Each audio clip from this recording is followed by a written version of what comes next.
Shalom saudara, selamat siang. Hari ini kita masuk di dalam pertemuan yang kelima dalam mata kuliah Dogmatika Kristen, mengetengahkan pembahasan tentang karunia-karunia Roh Kudus.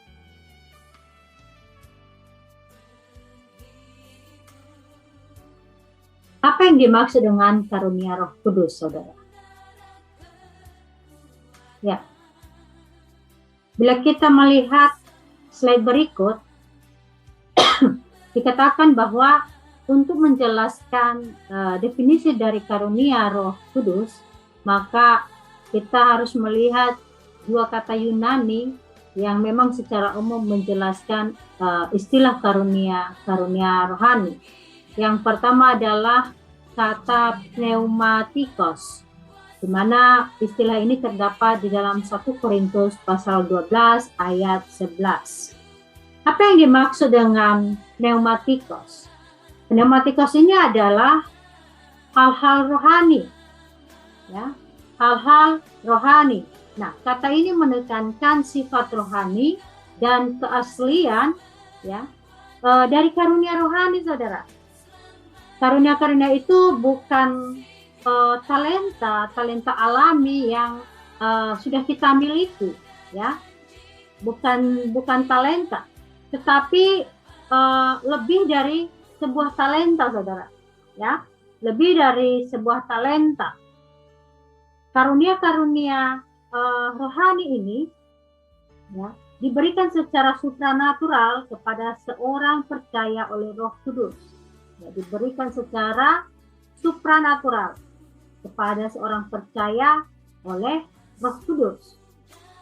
Itu yang dimaksud dengan pneumatikos ini. Kalau kita bacakan di dalam 1 Korintus pasal 12 ayat 11, kita akan mencari natsnya. 1 Korintus pasal 12 ayat yang ke-11 dikatakan, tetapi semuanya ini dikerjakan oleh Roh yang satu dan yang sama, yang memberikan karunia kepada tiap-tiap orang secara khusus seperti yang dikehendakinya.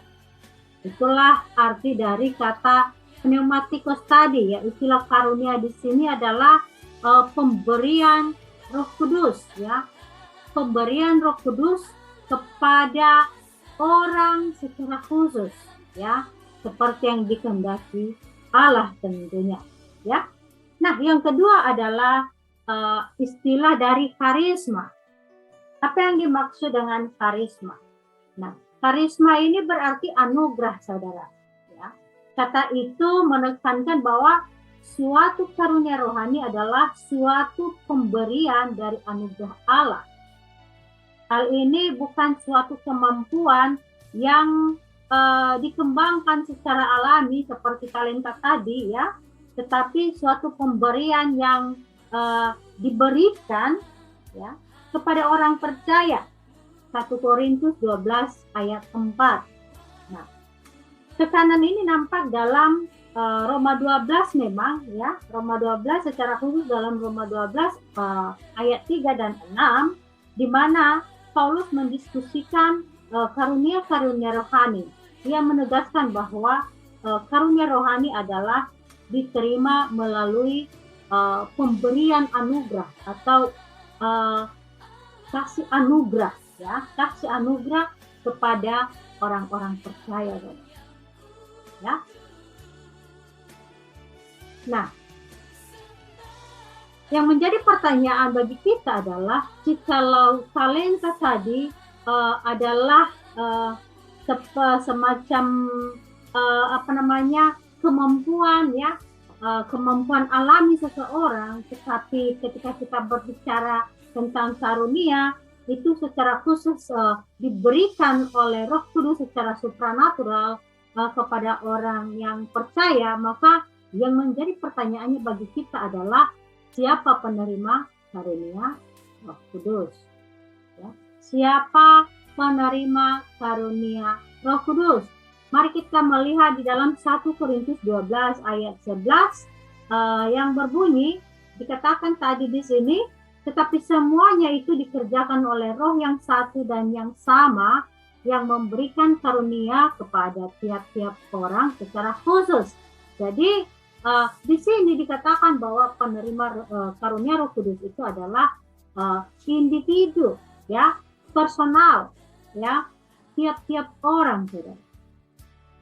Dan yang kedua, kalau kita baca di dalam Efesus pasal 4 ayat 11 sampai 13, mari kita lihat Efesus pasal 4 ayat 11 sampai 13 berbunyi demikian, dan ialah yang memberikan baik rasul-rasul maupun nabi-nabi, baik pemberita-pemberita Injil maupun gembala-gembala dan pengajar-pengajar, ya, untuk memperlengkapi orang-orang kudus bagi pekerjaan pelayanan, bagi pembangunan tubuh Kristus, sampai kita semua telah mencapai kesatuan iman dan pengetahuan yang benar tentang anak Allah, kedewasaan penuh dan tingkat pertumbuhan yang sesuai dengan kepenuhan Kristus. Jadi di sini tentu bahwa yang menerima karunia Roh Kudus itu atau karunia rohani itu adalah gereja, saudara, ya, gereja.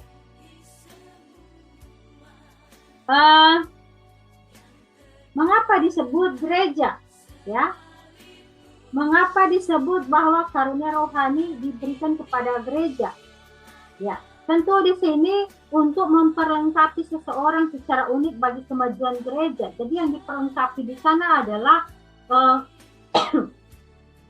seseorang yang ada di dalam gereja. Seseorang itu kalau di sini tadi dikatakan adalah mereka yang baik itu rasul-rasul maupun nabi-nabi, pemberita-pemberita Injil, gembala-gembala dan para pengajar, ya. Mereka adalah orang-orang kudus yang diperlengkapi oleh Roh Kudus untuk pekerjaan pelayanan dan pembangunan tubuh Kristus. Kita tahu tubuh Kristus adalah gereja, saudara, ya. Oke, selanjutnya tentu seperti yang kita sampaikan sebelumnya ketika kita membahas tentang definisi dari karunia Roh Kudus, maka tentu itu berbeda dengan talenta. Kalau talenta tadi adalah kemampuan yang secara alami ada di dalam diri kita, tetapi kalau kita berbicara tentang karunia, yang mana tadi terdapat dua istilah Yunani yang menegaskan tentang karunia ini, baik itu pneumatikos tadi maupun kata karisma, itu sama-sama dikatakan bahwa karunia itu memang secara khusus diberikan secara supranatural kepada orang percaya, saudara. Nah, mari kita melihat apa saja perbedaan antara talenta dan karunia. Nah, yang pertama kita melihat dari segi sumber, ya. Dari segi sumber, kalau talenta itu dari Allah memang, tetapi itu melalui orang tua, ya. Dari Allah melalui orang tua. Artinya ini termasuk ada gen pembawa, ya, ada gen pembawa. Kalau orang tuanya bisa musik, kemungkinan besar anaknya bisa musik. Kalau orang tuanya bisa bernyanyi, maka kemungkinan anaknya atau keturunannya juga bisa bernyanyi, saudara. Jadi ada kemampuan orang tua yang menurun kepada anaknya. Itu yang disebut dengan talenta berdasarkan sumber kalau kita melihat dari segi sumber. Sedangkan karunia rohani, ya, itu dari Allah terlepas dari orang tua. Artinya bukan dari gen, bukan dari talenta orang tua yang diturunkan kepada anaknya. Ya, tadi dalam definisi dikatakan bahwa ini adalah pemberian Roh Kudus secara supranatural kepada orang percaya untuk memperlengkapi mereka di dalam pembangunan tubuh Kristus tadi, saudara, ya. Nah, yang kedua, ya, dari segi kepemilikan. Nah, kalau talenta alamiah ini dari kelahiran, ya, dari kelahiran. Jelas, ya, itu dari kelahiran. Kenapa dikatakan dari kelahiran? Karena memang menurunnya dari gen orang tua, apakah dari ayahnya atau dari ibunya yang memiliki talenta dan diturunkan kepada anaknya. Tetapi kalau berbicara tentang karunia rohani, saudara, maka karunia rohani itu berdasarkan kepemilikan itu melalui pertobatan, saudara. Ya, ketika kita bertobat, maka kita dikaruniakan, ya, kita dikaruniakan secara khusus oleh Allah atau melalui Roh Kudus, ya, oleh Roh Kudus memampukan kita memiliki karunia tersebut, ya. Oke. Nah, selanjutnya kalau kita melihat dari segi tujuan, ya, dari segi tujuan, maka talenta, ya, untuk kebaikan manusia pada tingkat alamiah. Ya, tentu ya, kalau kita melihat sebagai contoh begini, ada orang tua yang pintar bernyanyi, terkenal, contohnya seperti katakanlah Maya Estianti, pintar musik, pintar bernyanyi, demikian juga Ahmad Dhani, maka itu menurun kepada anak-anak mereka. Jadi ada anak mereka juga yang jadi pintar menyanyi, dia bagus menyanyi, dan tentu membawa kebaikan bagi mereka juga, ya. Artinya bisa memberkati mereka bahkan dari segi katakanlah dari segi perekonomian, karena itu memiliki nilai jual yang tinggi juga, ya, seperti itu.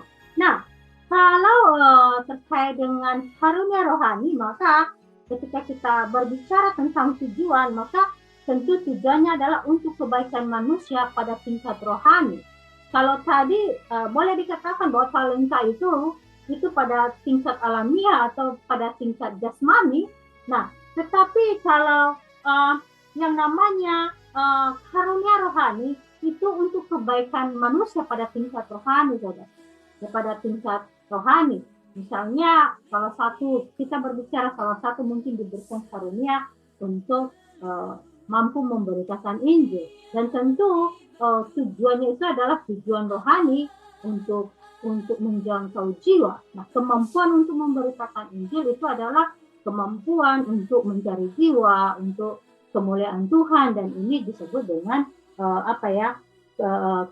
untuk kebaikan manusia pada tingkat rohani, saudara. Ya. Nah, selanjutnya kita bisa melihat juga dari segi proses. Nah, kalau dari segi proses, ya,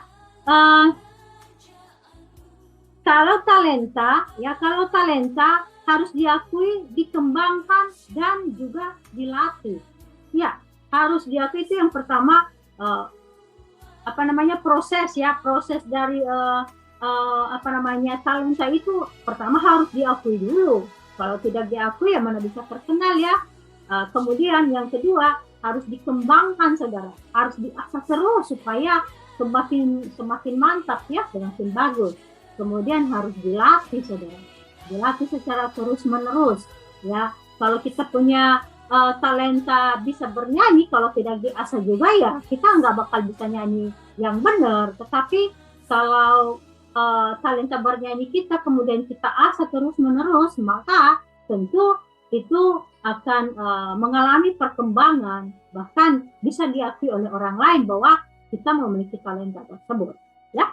Tetapi ketika kita berbicara tentang karunia rohani, ya, dari segi proses, maka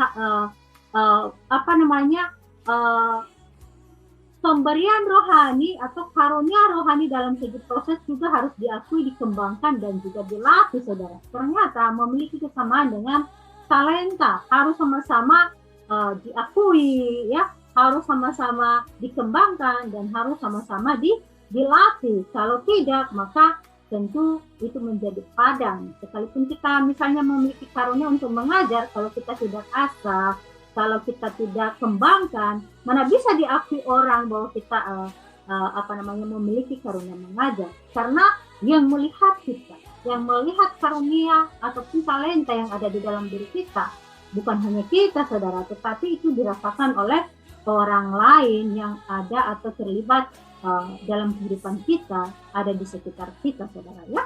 Oke, selanjutnya mari kita melihat dari segi perbandingan dari segi kegunaan, saudara ya. Perbandingan dari segi kegunaan, kalau talenta harus dipersembahkan oleh orang-orang percaya bagi penggunaan dan kemuliaannya. Ya tentu ya walaupun talenta ini dimiliki oleh semua orang, tetapi kalau ketika kita berbicara tentang kekristenan, saudara, maka kita akan berbicara tentang bahwa talenta yang kita miliki pun kita harus persembahkan, harus dipersembahkan oleh orang-orang percaya ya, harus kita persembahkan bagi penggunaan dan kemuliaan nama Tuhan tentunya. Tetapi ketika kita berbicara tentang karunia rohani, maka itu harus digunakan bagi kemuliaan Allah. Jadi sama-sama sih tujuannya, karena kita orang percaya, kegunaan dari setiap baik kita punya talenta maupun kita punya karunia itu harus dipersembahkan untuk kemuliaan Allah ya, kemuliaan Tuhan, saudara ya. Oke, jadi itu bisa kita melihat bagaimana perbedaan antara talenta dan karunia. Ya, perbedaan antara talenta dan karunia. Selanjutnya, saudara, kita akan melihat berbagai jenis karunia Roh Kudus. Apa saja jenis-jenis karunia Roh Kudus, saudara? Ya. Yang pertama adalah rasul. Mengapa rasul? Ya, ternyata rasul itu bisa sebagai jabatan, tetapi juga bisa sebagai karunia, saudara. Sebagai jabatan, mari kita coba melihat di dalam Lukas 16 ayat 13.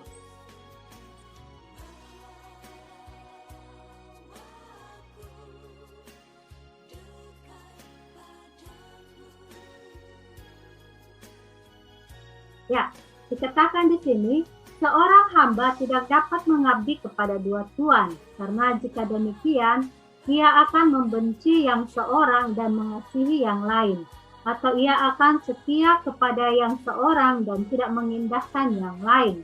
Kamu tidak dapat mengabdi kepada Allah dan juga kepada Mammon.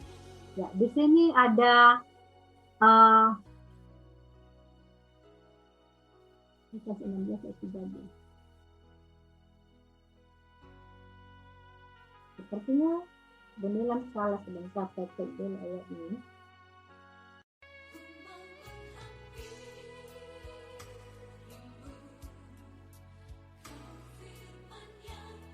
Ini Lukas 16 ayat 13. Oke, sepertinya Benilam salah baca. Mari kita melihat dari Lukas pasal 9 ya. Lukas pasal 9 ayat pertama. Dikatakan di sana, maka Yesus memanggil ke-12 muridnya lalu memberikan tenaga dan kuasa kepada mereka untuk menguasai setan-setan dan untuk menyembuhkan penyakit. Nah, ini berbicara tentang ke-12 murid Yesus. Kemudian Matius 10 ayat 1. Matius 10 ayat 1. Dikatakan Yesus memanggil ke-12 muridnya dan memberi kuasa kepada mereka untuk mengusir roh-roh jahat dan untuk melenyapkan segala penyakit dan segala kelemahan. Nah, saudara, di sini kita bisa melihat ya bahwa jabatan rasul adalah terbatas kepada 12 rasul, ya, 12 rasul yang menjadi murid Yesus, kemudian ditambah dengan Paulus, ya. Tadi ketika kita membaca Lukas 16 ayat 13, dikatakan di sana bahwa Yesus memanggil para murid bagi dirinya dan memilih 12 dari mereka yang ia namakan rasul, ya. Ia namakan rasul. Nah, kepada 12 orang itu Yesus memberikan otoritas yang unik, di mana hanya terbatas bagi mereka yang memegang jabatan rasul, saudara, ya, yang memegang jabatan, ya.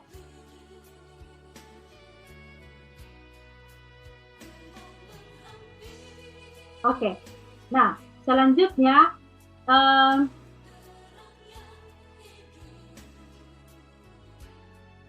ya, selanjutnya kita bisa melihat di sini bahwa dalam membela kerasulannya kita bisa melihat bahwa Paulus menekankan bahwa tanda-tanda seorang rasul sejati ada dilakukan oleh Paulus, saudara ya, ada dilakukan oleh Paulus. Mari kita lihat screen-nya kembali, ya. Ada dilakukan oleh Paulus, di mana kita bisa melihat di dalam 2 Korintus pasal 12 ayat 12. Ya, 2 Korintus pasal 12 ayat 12, di mana di sana Paulus menekankan bahwa tanda-tanda seorang rasul sejati ada dilakukan olehnya, ya. Kemudian juga ketika kita berbicara tentang kualifikasi untuk jabatan rasul, itu bisa kita melihatnya di dalam Kisah Para Rasul pasal 1 ayat 21 sampai 22, saudara, ya. Dikatakan bahwa mereka yang memegang jabatan rasul telah hidup bersama dengan Tuhan dari pembaptisan Yohanes sampai kenaikan Kristus ke surga.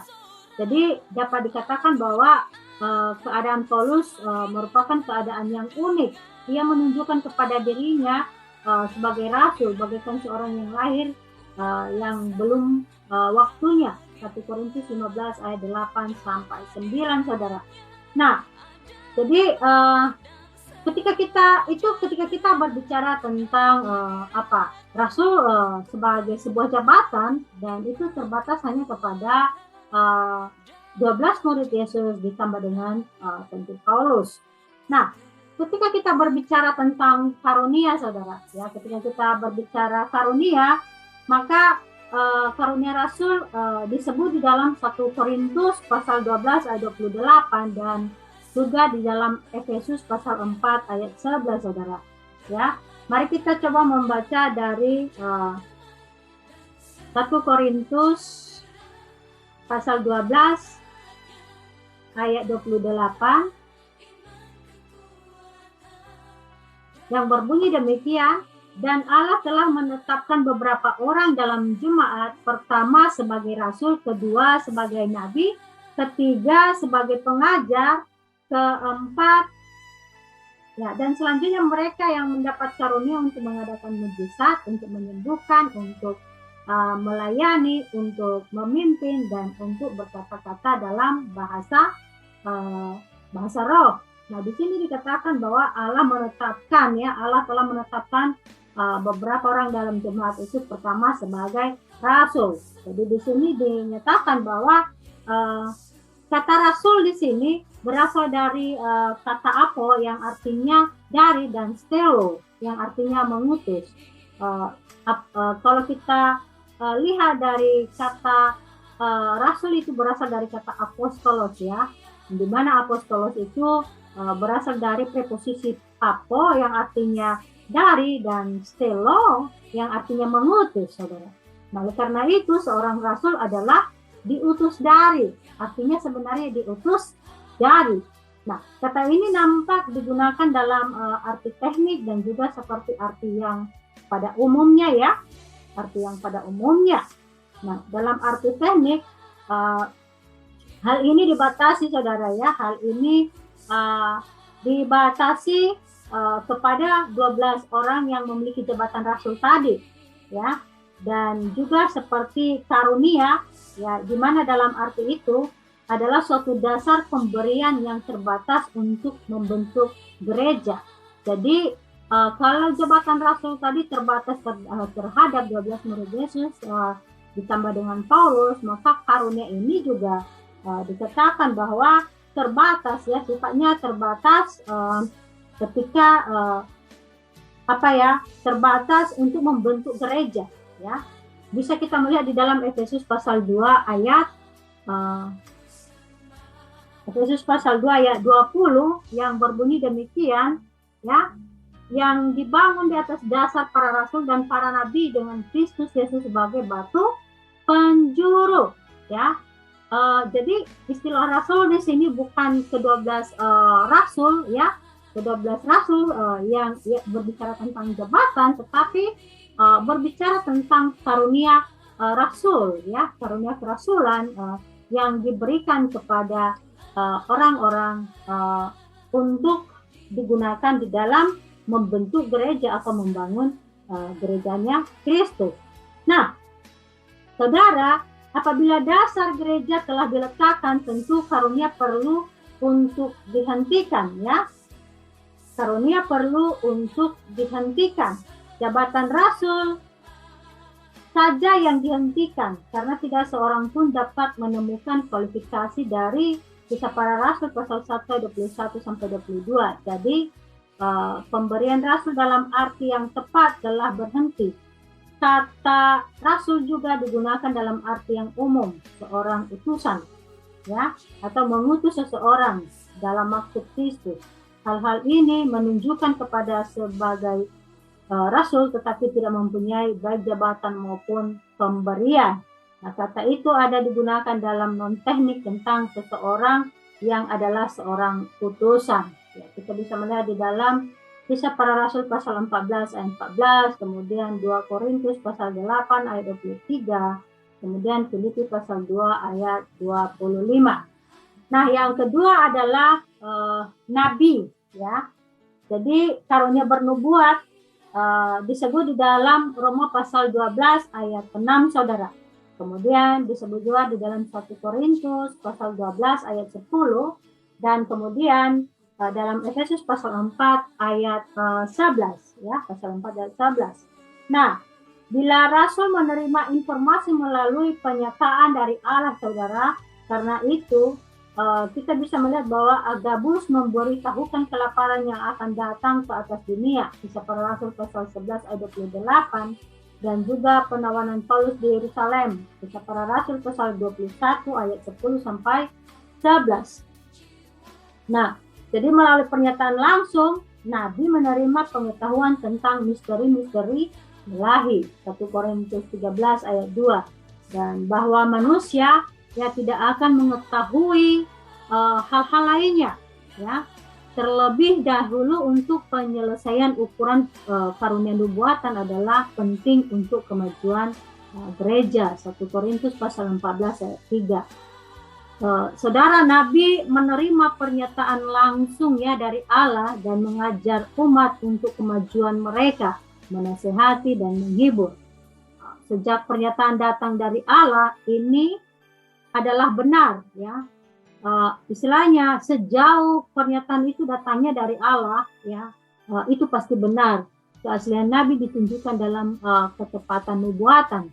Bisa dibandingkan di dalam Ulangan pasal 18 ayat 20 dan 22. Tetapi yang menjadi pertanyaan bagi kita adalah apakah karunia kenabian ini masih ada sampai sekarang ini atau tidak, ya, masih ada atau tidak, saudara. Ini bisa didiskusikan, ya, bisa didiskusikan nanti di bawah kolom chat di Google Classroom ataupun di channel YouTube. Nah, yang ketiga, karunia mujizat, saudara, atau karunia penyembuhan. 1 Korintus pasal 12 ayat 10. Sifat dari karunia kesembuhan atau karunia mujizat ini adalah subjek yang luas dan kemudian mendorong untuk mempelajarinya sebagai sebuah topik yang terpisah. Mujizat-mujizat tidak terjadi secara serampangan di seluruh Alkitab, saudara, ya. Tetapi kelihatannya pada 3 periode utama kita bisa melihat mujizat pada masa Musa dan Yosua, kemudian pada masa Elia dan Elisa, serta pada masa Kristus dan para rasul. Jadi mujizat-mujizat diberikan bagi keaslian berita, ya. Jadi ada 3 masa sebenarnya kalau kita melihat di dalam kitab suci kita, ada 3 masa adanya karunia mujizat, saudara, ya. Ya, walaupun kita katakan termasuk mujizat ini adalah penyembuhan, tetapi kalau kita melihat berbagai karunia mujizat ini sudah ada pada masa Musa dan Yosua, kemudian masa Elia dan Elisa, kemudian pada masa Kristus dan para rasul, saudara, ya. Nah, kemudian ada karunia bahasa-bahasa. 1 Korintus 12 ayat 28. Ya, ada sejumlah penelitian yang bisa menolong untuk menjelaskan apa makna dari karunia bahasa-bahasa ini, saudara. Kalau kita melihat di dalam Kisah Para Rasul, ya Kisah Para Rasul menetapkan bahwa berkata-kata adalah bahasa, ya. Kisah Para Rasul pasal 2 ayat 6, kemudian ayat 11. Ketika orang Yahudi dari luar Palestina berkunjung ke Yerusalem pada hari Pentakosta, ya, pada hari Pentakosta mereka mendengar para rasul memberitakan Injil dalam bahasa asli mereka, saudara, ya. Dan ini tentu mengherankan mereka. Hal ini sudah kita bahas sebelumnya dalam topik baptisan Roh Kudus, ya, tentang bagaimana setelah turunnya Roh Kudus, kemudian orang-orang percaya yang berkumpul pada satu tempat pada saat itu, kemudian bisa berkata-kata dalam bahasa-bahasa orang-orang yang datang dari berbagai daerah pada saat itu ke Yerusalem, ya. Kemudian berkata-kata dalam Kisah Para Rasul dan dalam kitab Korintus adalah sama, ya, berkata-kata, ya, berbahasa. Tidak ada bukti bahwa orang-orang Korintus berbahasa berbeda dari bahasa dalam KPR, ya, dalam Kisah Para Rasul, atau yang mereka katakan adalah bahasa malaikat. Tidak, saudara, ya. Kalau saudara cek di dalam 1 Korintus 13 ayat 11 itu, berkata-kata di sana atau berbahasa di sana memiliki istilah yang sama dengan apa yang ada di dalam yang ada di dalam Kisah Para Rasul memang, ya. Tetapi kalau kita melihat, ya, dalam Kisah Para Rasul pasal 2 ayat 8, maka istilah bahasa di sana itu adalah dialekto, ya, dialekto, ya. Tanda karunia Roh Kudus bagi orang yang menerima pencurahan Roh Kudus pada saat itu, supaya mereka kemudian bisa memberitakan Injil. Itulah yang didapatkan oleh orang-orang percaya pada peristiwa Pentakosta tersebut. Tetapi ketika kita melihat di dalam 1 Korintus 12 ayat 28, dikatakan di sana glosolali, ya, glosolali, bahasa roh, saudara. Nah, untuk memahami lebih lanjut, mungkin saudara bisa nanti berdiskusi apa perbedaan penggunaan istilah bahasa di dalam 1 Korintus 13 ayat 1 ini dengan apa yang terdapat di dalam Kisah Para Rasul pasal 2 ayat 8, ya. Nanti bisa didiskusikan lebih lanjut. Kemudian berkata-kata adalah suatu karunia yang kurang kalau kita melihat dari 1 Korintus 12 ayat 28. Karunia-karunia yang mendasar adalah bahwa itu diberikan untuk membangun gereja. Membangun gereja diberikan kepada gereja itu adalah para rasul, nabi, penginjil, pendeta, dan guru. 1 Korintus 12 ayat 28, kemudian Efesus 4 ayat 11.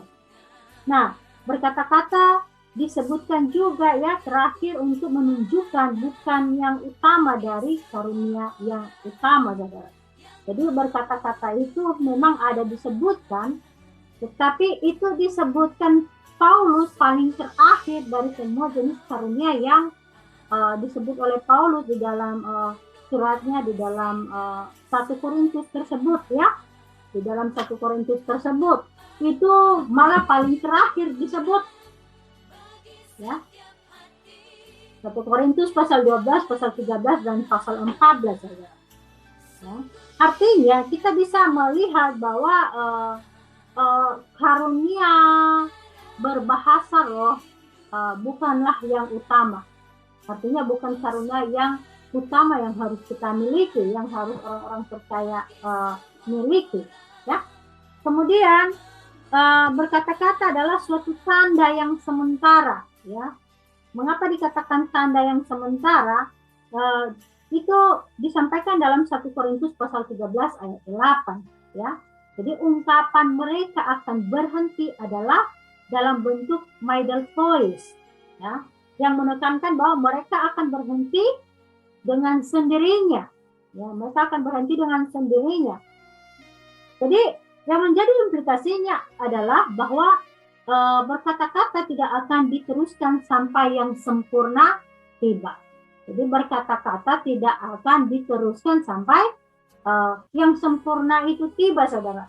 Nah, waktu ketika pemberian pengetahuan dan nubuatan akan ditentukan, tetapi juga akan berakhir. Nah, jika berkata-kata dilanjutkan sampai yang sempurna tiba, maka kata kerja mungkin akan menjadi bentuk pasif. Ya, berkata-kata digunakan sebagai tanda kepada orang-orang Yahudi yang tidak percaya dalam arti ini di dalam penginjilan, saudara ya, tidak percaya terhadap berita Injil yang disampaikan. 1 Korintus pasal 14 ayat 21 sampai 22. Nah, ketika orang-orang Yahudi akan masuk ke dalam persekutuan dan kemudian mendengar umat berbicara dalam bahasa asing, merupakan tanda bahwa Allah melakukan pekerjaan di tengah-tengah mereka. Nah, tanda ini akan memimpin mereka kepada iman dalam Yesus sebagai Mesias mereka, saudara ya. Oke. Kemudian karunia menafsirkan bahasa, saudara ya.